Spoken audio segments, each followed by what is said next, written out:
Salut à tous, c'est PRTS Aisoro et aujourd'hui on se retrouve sur un gameplay commenté. Donc un gameplay commenté, ça faisait longtemps que j'en ai pas refait. Et comme je joue à Code 4 pour passer le prestige pour Modern Warfare 3, j'ai récolté quelques gameplays par-ci par-là. Et j'ai trouvé surtout celui-là assez intéressant. C'est-à-dire que je joue à la M14 silencieux, donc je vais en parler un peu d'ailleurs de cette arme pendant la vidéo. Mais ce qu'il vous faut savoir, c'est surtout que la M14 est injouable avec le viseur d'origine. Donc injouable pour moi, c'est-à-dire que vous arrivez tout simplement pas à voir les ennemis quand vous visez. Donc personnellement, je me suis pas pris la tête. J'ai mis visée solide, il me semble. Et puis, est-ce que j'ai mis visée solide? Oui, j'ai mis visée solide. Donc j'ai pris également les RPG pour essayer de détruire des hélicos parce que tout simplement ça m'énerve quand il y a des hélicos qui me butent tout le temps. Parce que j'ai l'impression qu'ils tirent que sur moi. Donc vous voyez là par exemple j'essaye de viser. Mais j'arrive vraiment rien à faire en visant. Donc c'est une arme qui a quand même une grande puissance. Il me semble que sans le silencieux, vous tuez en deux trois balles. 2 balles à courte portée, 3 à longue portée, je crois.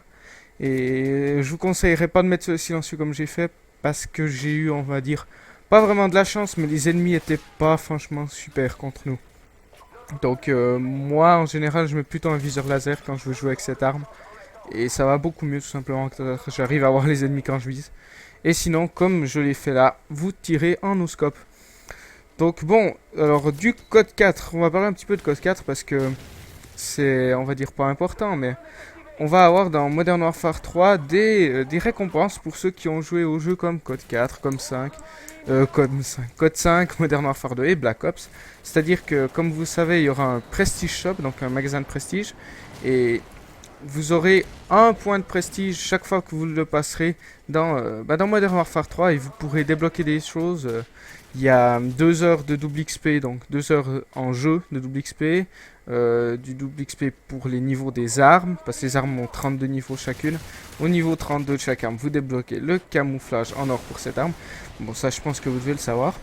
Euh, Également, on peut débloquer un accessoire, pas un accessoire, mais quelque chose dans une classe, n'importe quoi, une arme, un atout, ou comme ça, qu'on aura pendant tous les prestiges, enfin, tout notre parcours sur Modern 3, on l'aura plus jamais perdu. Par exemple, les fans de Quickscope pourront débloquer direct leur sniper à verrou préféré et le garder pendant vos 10 prestiges, donc ça c'est une bonne nouvelle pour ceux qui aiment Quickscoper.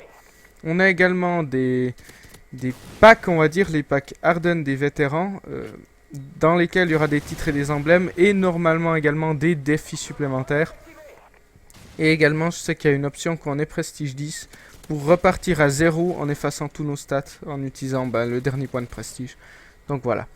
Mais également, ces points de prestige, il y a d'autres moyens de les déverrouiller. Et c'est justement là que j'en viens à code 4, code 5, code 6 et code 7.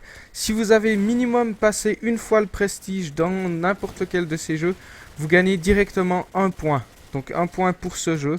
Ce qui fait que vous pouvez déjà avoir 4 points de prestige avant que Modern Warfare 3 sorte en ayant passé le prestige. Au moins une fois dans code 4, vous en avez un, une fois au moins dans Code 5, un deuxième, une fois au moins dans Modern Warfare 2, vous en avez un troisième, et une fois au moins dans Black Ops, vous avez le quatrième.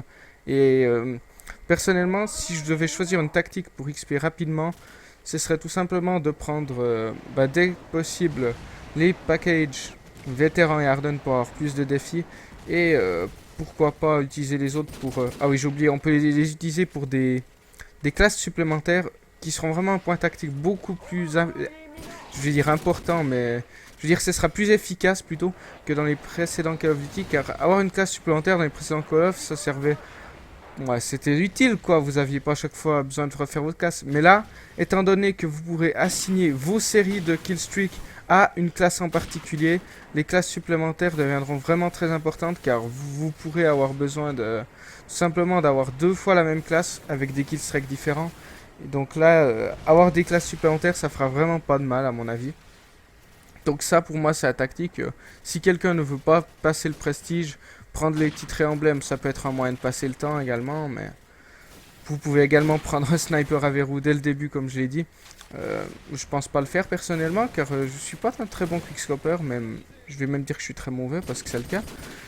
Mais en tout cas, je pense les choses les moins utiles, ce sera le double XP. Donc 2 heures en jeu, peut-être ça XP pas mal, mais quand vous y pensez, gaspiller votre point de prestige juste pour ça, il y a des choses plus utiles à faire avec.